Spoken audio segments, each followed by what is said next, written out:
Assalamualaikum students, this is Shahil Imran. Welcome to my YouTube channel. Today we are going to discuss the second topic of fundamental principles of organic chemistry, and that is features of organic compounds. Students वैसे तो organic compounds के बहुत सारे features हैं, लेकिन हम सिर्फ 7 features को डिस्कस करेंगे. We will discuss only 7 features of organic compounds, जिनमें फर्स्ट फीचर जो है that is peculiar nature of carbon.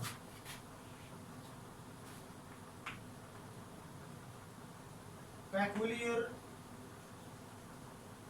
Nature of carbon. अगर आप एक नजर ऑर्गेनिक कंपाउंड्स की तादाद को देखें तो they are in millions and billions.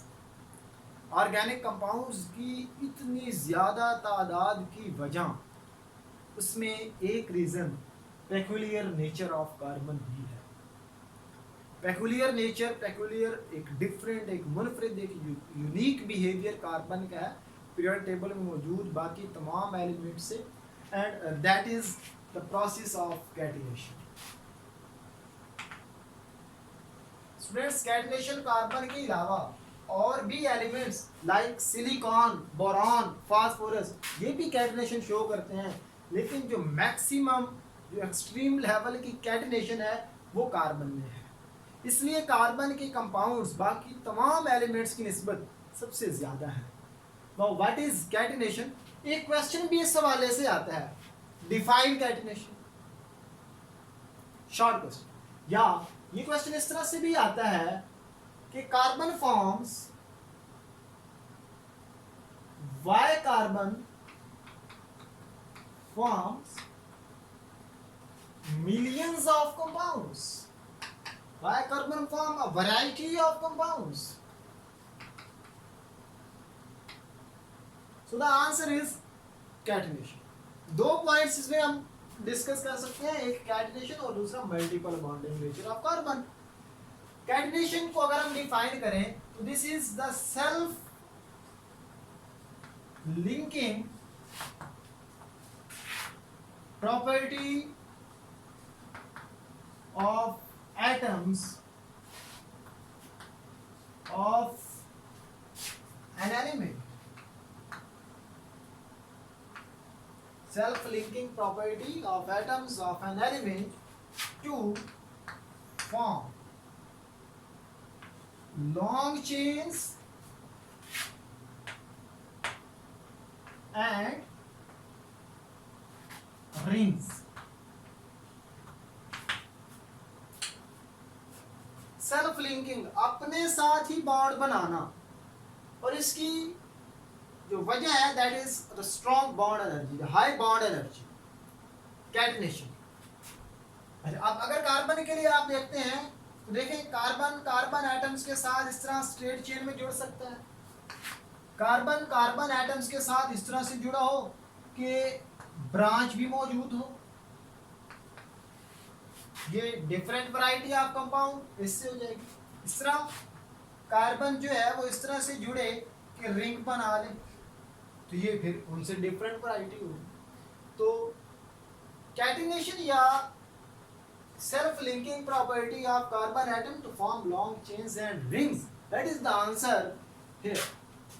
Why carbon forms a millions of compounds. इसके अलावा ये अगर 6 कार्बन एटम्स आपस में जुड़ सकते हैं, 4 कार्बन एटम्स आपस में जुड़ सकते हैं रिंग्स बनाने के लिए, 7 कार्बन एटम्स आपस में जुड़कर रिंग बना लेते हैं.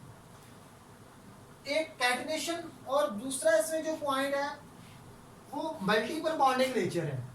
कार्बन कार्बन के साथ सिंगल बॉन्ड्स बनाता है तो अल्केन्स कहलाते हैं, कार्बन कार्बन के साथ डबल बॉन्ड्स बना लेता है तो वो अल्कीन्स कहलाती हैं, एक अलग जो है वैरायटी ऑफ कंपाउंड्स. इस तरह कार्बन कार्बन के साथ ट्रिपल बॉन्ड बना लेते हैं तो वो अल्काइंस बन जाते हैं, different variety of compounds from alkenes and alkynes. This is the first feature of organic compound, the peculiar nature of carbon. Now the next feature of organic compounds is similarity in behaviour,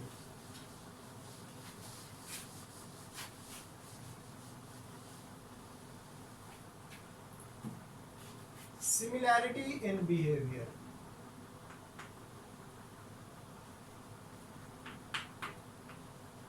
in behaviour.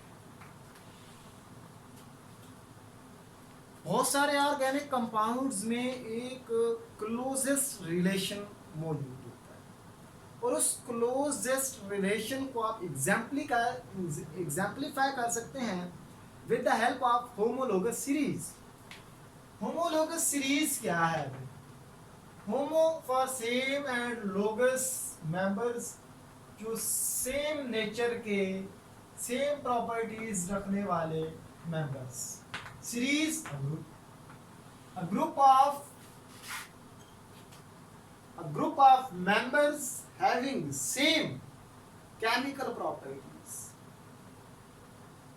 having same behavior, that is called homologous series। कुछ points इसके लिए लिखते हैं कि homologous series के जो members हैं they exhibit similar chemical properties, यानी इनकी जो केमिकल प्रॉपर्टीज होती हैं, केमिकल जो प्रॉपर्टीज हैं वो सेम होंगी।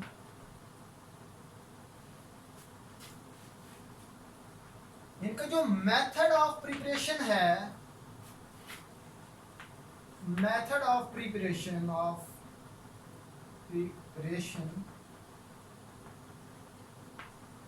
That is also same. Member of a single homologous series, members of a homologous series,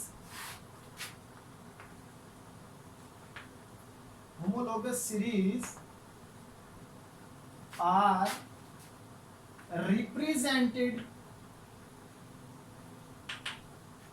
by same general formula,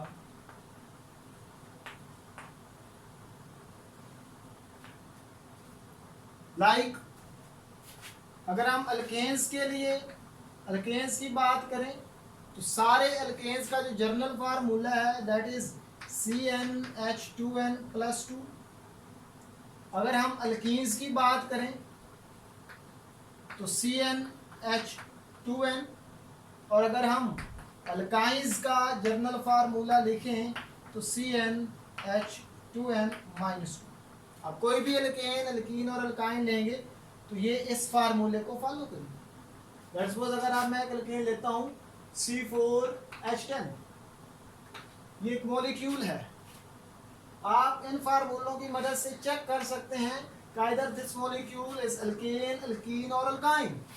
तो देखें इसमें Cn यानी कार्बन इसमें 4 है, N जो है वो 4 है। अब डिफरेंट फार्मूले आप लेकर उन पर अप्लाई कर लें। CnH2n+2, देखें N अगर 4 हो तो C4H, 2 4s are 8 + 2 10, so this is an alkene because it is following the general formula of alkene। इस तरह सारी alkenes CnH2n और सारी alkynes के लिए CnH2n-2। मैं एक alkanes की होमोलोगस सीरीज लिखूं तो CH4 methane, C2H6 ethane, C3H8 propane, C4H10 butane, C5H12 pentane. इन मेंबर्स में डिफरेंस कहाँ हुआ? इन मेंबर्स की ये जो मॉलिक्यूलर फार्मूला है, इस मॉलिक्यूलर फार्मूला में CH2 यूनिट का डिफरेंस होता है। एडजेसेंट मेंबर्स में, एडजेसेंट मेंबर्स ये याद रखना है, एडजेसेंट मेंबर्स में ये मॉलिक्यूलर फार्मूला में जो डिफरेंस होगा वो CH2 यूनिट का होता है। यू कैन सी ये एक कार्बन है, ये कार्बन 2 C2 4 हाइड्रोजन +2 6। इस तरह से नेक्स्ट भी आप देख सकते हैं CH2 C2C C3H6+2H8। इस तरह से नेक्स्ट भी आप इसको देख सकते हैं। और अगर इनके मॉलिक्यूलर मास की बात करेंगे, क्योंकि मॉलिक्यूलर फार्मूला में CH2 यूनिट का डिफरेंस है, तो मॉलिक्यूलर मास में डेफिनेटली कार्बन का एटॉमिक मास जो है वो 12 प्लस 2 हाइड्रोजन है, 2 into 1 equals to 14। तो इनके मॉलिक्यूलर मास में जो डिफरेंस होगा वो 14। तो they are differ by CH2 unit and in molecular mass,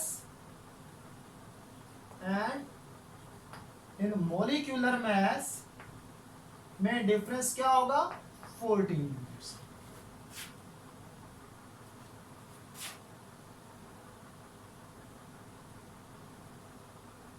बस ये कुछ प्रॉपर्टीज हैं होमोलोगस सीरीज के हवाले से। केमिकल प्रॉपर्टीज सेम होंगी ड्यू टू सेम फंक्शनलिटी। इनका जो मेथड ऑफ प्रिपरेशन है वो सेम है, इनके जो मेंबर्स होंगे सीरीज के वो सेम जनरल फार्मूला से रिप्रेजेंट किए जाते हैं।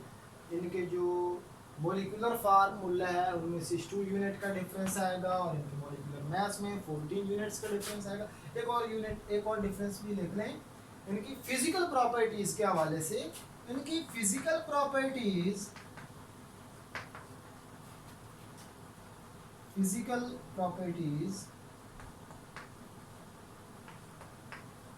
ग्रेजुअली चेंज होंगी, ग्रेजुअली। कैसे देखें जरा, फिजिकल प्रॉपर्टी में क्या आता है, मेल्टिंग पॉइंट आ सकता है, it may be boiling point हो सकता है, डेंसिटी एक्स्ट्रा। अगर आप अल्केन सीरीज को देखते हैं तो ये देखें CH4, फिर ये मॉलिक्यूलर फार्मूला C2H6 हो गया, C3H8, C4H10। तो नंबर ऑफ एटम्स बढ़ते जा रहे हैं, चले जा रहे हैं। एडजेसेंट मेंबर्स को देखें तो CH2 यूनिट का फर्क था, यहाँ पे टोटल एटम्स देखें तो 5 एटम्स हैं, यहाँ पर अगर आप देखते हैं तो 8 हो गए। और यहाँ पे एक कार्बन सिर्फ एक ही है, यहाँ पे देखें तो 2 कार्बन होगी इथेन में, यहाँ पे देखें तो 3 कार्बन, चेन थोड़ी लॉन्ग हो गई, इसमें 4 कार्बन होगी, इसमें आगे 5 कार्बन होगी। देखें जैसे कार्बन चेन बढ़ेगी ना तो मॉलिक्यूल्स के दरमियान जो इंटरेक्शन होगा, जो इनके इलेक्ट्रॉनिक क्लाउड्स के दरमियान इंटरेक्शन बनेगा, जो डिस्टर्बेंस होगी, जो पोलराइजेबिलिटी होगी, वो चेन लेंथ बढ़ने से बढ़ेगी, जिसके रिजल्ट में इंटरमोलेक्युलर फोर्सेस जो डेवलप होंगी वो स्ट्रांग होती चली जाएंगी और उसके नतीजे में इनके मेल्टिंग या बॉइलिंग पॉइंट्स जो हैं वो इंक्रीज करते चले जाएंगे। दे ग्रेजुअली चेंज, मॉलिक्यूलर मास बढ़ता चला जा रहा है। तो जैसे जैसे आप मीथेन से आगे चले जाएं, इथेन, प्रोपेन, ब्यूटेन, उसी हिसाब से इनकी डेंसिटीज, इनके मेल्टिंग पॉइंट्स और इनके बॉइलिंग पॉइंट्स भी इंक्रीज होते चले जाएंगे। Now the next feature of organic compound is complexity.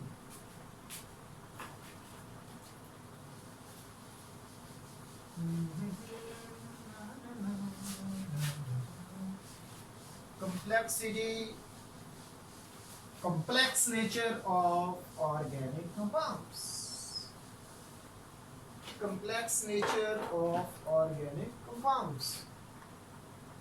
The next feature is complex nature of organic compounds. देखिए organic compounds usually large molecules हैं, मैक्रोमोलिक्यूल्स, पॉलीमर्स। इनका जो स्ट्रक्चर है वो यूजुअली कॉम्प्लेक्स स्ट्रक्चर शो करते हैं। अगर आप एग्जांपल लेते हैं, स्टार्च की एग्जांपल लें आप, स्टार्च। तो स्टार्च को आप फार्मूला लिखते हैं C6H10O5 taken N, and where N is several thousands.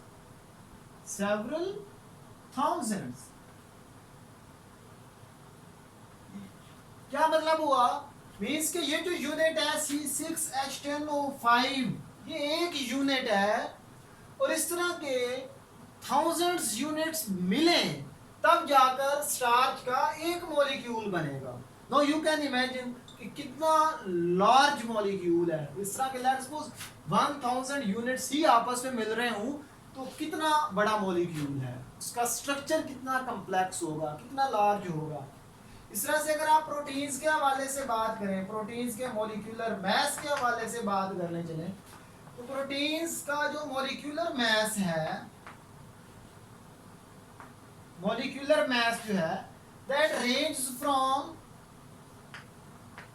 range from thousands to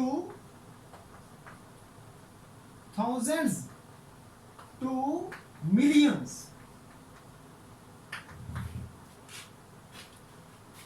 ये सिर्फ हमने दो टाइप के मॉलिक्यूल्स की बात की, और बहुत सारे मॉलिक्यूल्स, न्यूक्लिक एसिड्स हैं, कार्बोहाइड्रेट्स हैं। तो जो ऑर्गेनिक कंपाउंड्स हैं, they have usually large structures, they have huge structures, बड़ी structures होते हैं, they have complex structures, so they have complexity in nature। So the next property is non-ionic nature। non-ionic nature बड़ी simple सी property है। आप जानते हैं कि organic compounds जो हैं, इनका जो कॉन्स्टिट्यूएंट एलिमेंट है, कंपाउंड्स का जो कॉन्स्टिट्यूएंट एलिमेंट है दैट इज कार्बन। और आपने कहा था कि कार्बन जो है इसका बॉन्ड हाइड्रोजन के साथ हो सकता है, ऑक्सीजन के साथ, सल्फर, नाइट्रोजन, हैलोजेंस एक्सेट्रा। अब ये जितने भी एलिमेंट्स हैं, they are all non metals, they are all non metals, and carbon itself is a non metal।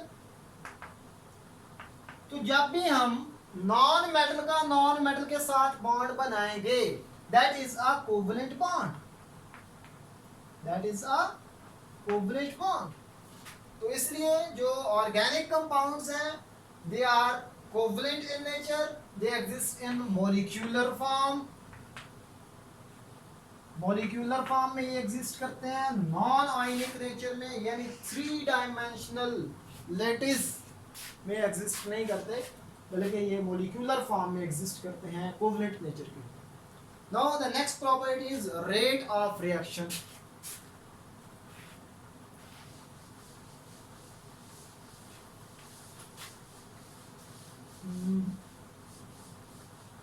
Rate of reaction is the next feature of organic compound।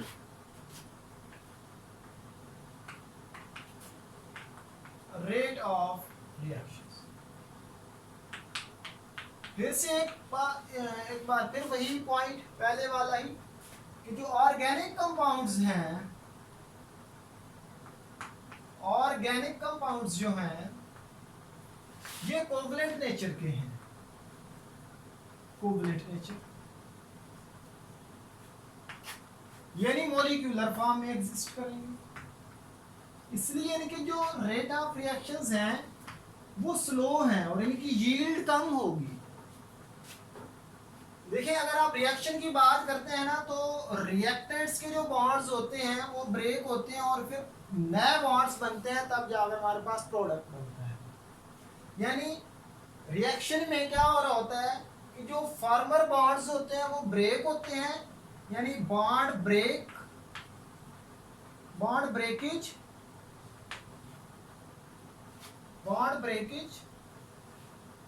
And bond formation.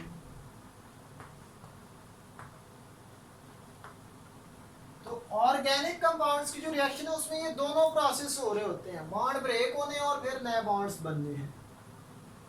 अच्छा, inorganic reactions की बात करते हैं ना, तो मैं एक inorganic reaction लेता हूँ। दैट सिल्वर नाइट्रेट जो है is digested with sodium chloride and gives us silver chloride with sodium nitrate. ये जो रिएक्शन है फ्रैक्शन ऑफ सेकंड हो जाता है। अब रीजन क्या है, ये जो सिल्वर नाइट्रेट है ये एक्वस फॉर्म में, ये सोडियम क्लोराइड एक्वस फॉर्म में, तो ऑलरेडी ही बॉन्ड ब्रोकन है, यानी सिल्वर आयन की फॉर्म में होगा, इस तरह से नाइट्रेट आयन होगा, इधर सोडियम आयन एंड क्लोराइड। तो सॉल्यूशन की फॉर्म में आप इनऑर्गेनिक मॉलिक्यूल्स को, इनऑर्गेनिक कंपाउंड्स को लेते हैं रिएक्शन करते हुए, सॉल्यूशन की फॉर्म या मोल्टन फॉर्म। तो उसमें बॉन्ड्स आर ऑलरेडी ब्रोकन, यानी ये प्रोसेस हो चुका हुआ है, सिर्फ इस प्रोसेस ने होना है। जबकि ऑर्गेनिक में देखते हैं, लेट ये हाइड्रोजनेशन के एक मैं रिएक्शन लिखता हूँ, ये इथीन के हाइड्रोजनेशन कर रहे हैं आप, इसमें हाइड्रोजन जो उसको ऐड करते हैं इन द प्रेजेंस ऑफ निकल कैटलिस्ट, टेम्परेचर जो है 250 से 300 डिग्री सेल्सियस टेम्परेचर, इस तरह प्रेशर देते हैं और ये हमारे पास बनता है इथेन। अगर आप इस रिएक्शन को देखें तो निकल कैटलिस्ट जो है इसकी सरफेस पर पहले हाइड्रोजन मॉलिक्यूलर फॉर्म से टूट के एटॉमिक फॉर्म में एडजॉर्ब होगी, फिर ये बॉन्ड ब्रेक होगा और ये यहाँ पे ऐसे ऐड, यानी बॉन्ड क्लीवेज और बॉन्ड फॉर्मेशन दोनों प्रोसेस हो रहे हैं। जबकि इनऑर्गेनिक रिएक्शंस में रिएक्टेंट्स सॉल्यूशंस की फॉर्म में लेते हैं तो बॉन्ड्स उनके पहले ही टूटे होते हैं, सिर्फ नया बॉन्ड्स बन रहे हैं। तो organic compounds are covalent in nature, molecular form में एग्जिस्ट करते हैं, इसलिए इनके जो रेट ऑफ रिएक्शंस हैं वो स्लो होंगे और इनकी यील्ड जो है वो कम होती है। The last point is solubility.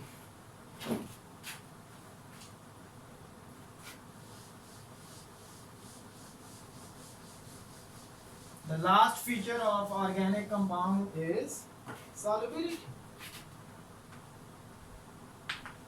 Solubility के लिए आपने एक यूनिवर्सल सेंटेंस पढ़ रखा है, like dissolve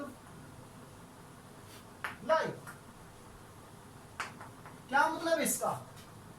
इसका मतलब है कि जो पोलर कंपाउंड्स हैं ये डिसॉल्व होंगे इन पोलर सॉल्वेंट्स,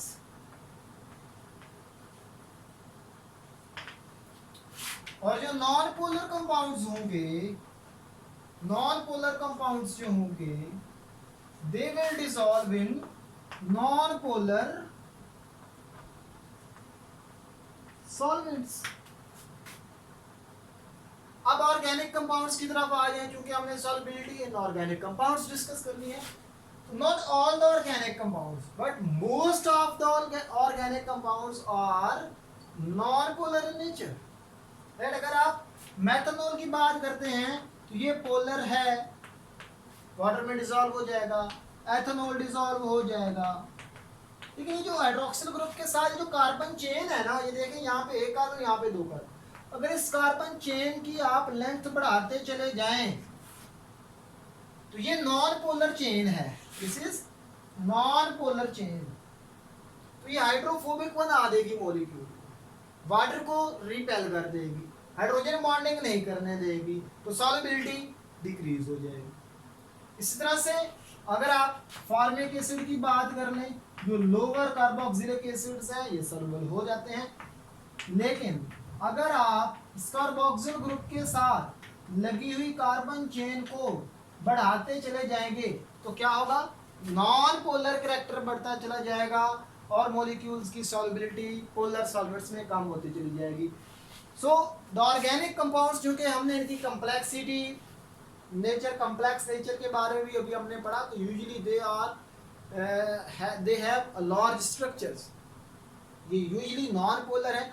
अगर आप हाइड्रोकार्बन्स की बात कर लें तो हाइड्रोकार्बन्स सारे नॉन पोलर नेचर के हैं। जो ऑर्गेनिक कंपाउंड्स हैं, organic compounds, most of the organic compounds are organic compounds, most of the organic compounds, most of the organic compounds are non polar.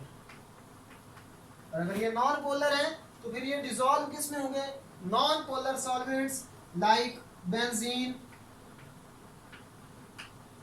like carbon tetrachloride, like ether,